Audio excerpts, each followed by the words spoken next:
মাঘ মাসের শুক্লপক্ষের পঞ্চমী তিথিতে শ্বেতশুভ্র বর্ষণা বিদ্যাদেবী সরস্বতীর চরণে পুষ্পাঞ্জলি অর্পণের মধ্য দিয়ে আজ শুক্রবার পালিত হচ্ছে হিন্দু সম্প্রদায়ের অন্যতম প্রধান ধর্মীয় উৎসব সরস্বতী পূজা।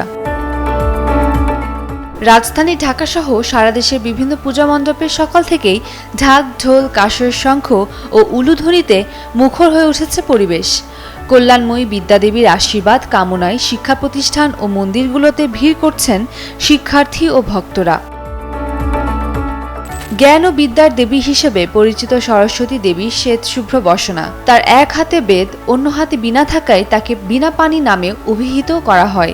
শাস্ত্রমতে প্রতি বছর মাঘ মাসের শুক্লপক্ষের পঞ্চমী তিথিতেই বিদ্যাদেবীর আরাধনা অনুষ্ঠিত হয়।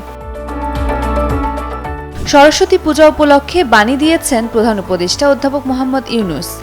হিন্দু সম্প্রদায়ের সবাইকে আন্তরিক শুভেচ্ছা ও অভিনন্দন জানিয়ে বাণীতে প্রধান উপদেষ্টা বলেন, বাংলাদেশ সাম্প্রদায়িক সম্প্রীতির এক উজ্জ্বল দৃষ্টান্ত। হাজার বছর ধরে এদেশে জাতি ধর্ম ও বর্ণ নির্বিশেষে সব ধর্মের মানুষ পারস্পরিক শ্রদ্ধা ও সৌহার্দ্যের সঙ্গে মিলেমিশে বসবাস করে আসছেন। এদেশ আমাদের সবার, ধর্ম ও বর্ণভেদে নয়, বাংলাদেশ সব মানুষের জন্য এক নিরাপদ ও শান্তিপূর্ণ আবাসভূমি।